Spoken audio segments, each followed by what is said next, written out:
আমার নাম সুমাইয়া। আমি একজন সাধারণ মেয়ে। ছোটবেলা থেকে মা আমাকে সব কিছুতে উৎসাহ দিতেন। তবে আমি ছিলাম একটু চিন্তিত স্বভাবের, বিশেষ করে পরীক্ষার সময়। পরীক্ষার নাম শুনলেই যেন বুক ধড়ফড় করত। আর এইবার তো ক্লাস 10-এর বোর্ড পরীক্ষা। সবার আশাটা অনেক বড়। বাবা মা, শিক্ষক, আত্মীয় স্বজন সবাই বলে, সুমাইয়া তুই তো ভালো ছাত্রী, তোকে ভালো ফল করতেই হবে।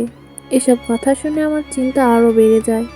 প্রতিদিন পড়াশোনা করতাম, কখনো বই নিয়ে বসে থাকতাম ঘন্টার পর ঘন্টা, কিন্তু মনে হতো কিছুই মাথায় ঢুকছে না। রাতের ঘুম চলে গেছে প্রায়। ভেতরে ভেতরে এক অদ্ভুত চাপ অনুভব করতাম। আমার মাথায় শুধু একটাই চিন্তা, আমি কি ভালো করতে পারবো? একদিন মা আমার রুমে এসে বসে বললেন, তোর মুখটা যেন এমন শুকিয়ে যাচ্ছে, সব ঠিক তো? আমি মাকে কিছু বলতে পারছিলাম না। মুখ নিচু করে বললাম, মা খুব ভয় লাগছে। এত পরেও মনে হয় কিছু পারবো না। মা আমার কাঁধে হাত রাখলেন। তার মমতা মাখা সেই স্পর্শ যেন আমার সব ভয় দূর করে দিল। মা বললেন, দেখ, আল্লাহর উপর ভরসা রাখো, নামাজ পড়ো আর দোয়া করো। আল্লাহ কখনো তার বান্দাকে নিরাশ করেন না। মায়ের কথা শুনে মনে একটু সাহস পেলাম। আমি সিদ্ধান্ত নিলাম এবার থেকে নিয়মিত 5 ওয়াক্ত নামাজ পড়ব।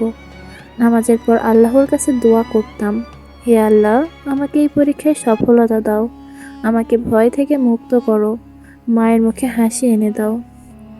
পরীক্ষার দিনগুলো ঘনিয়ে এলো। মা প্রতিদিন আমার জন্য দোয়া করতেন। পরীক্ষার দিনগুলোতে মা আমাকে সকালে খুব আদর করে খাইয়ে দিতেন।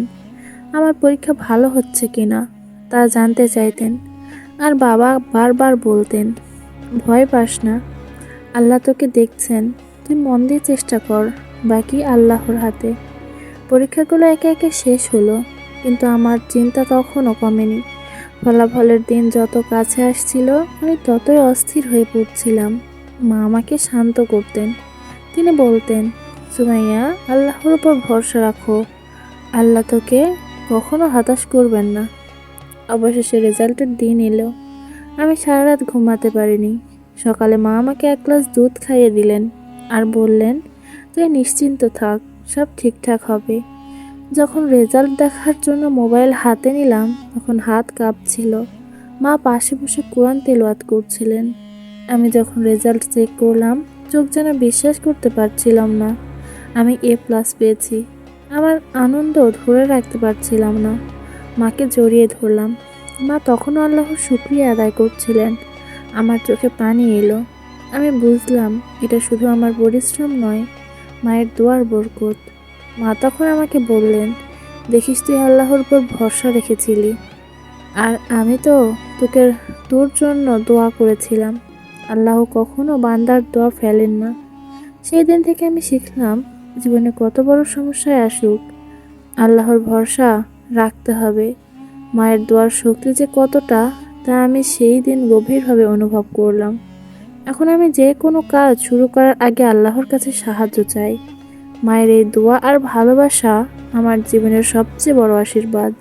আমি জানি মায়ের দোয়া থাকলে কোনো বাধাই আমাকে থামাতে পারবে না।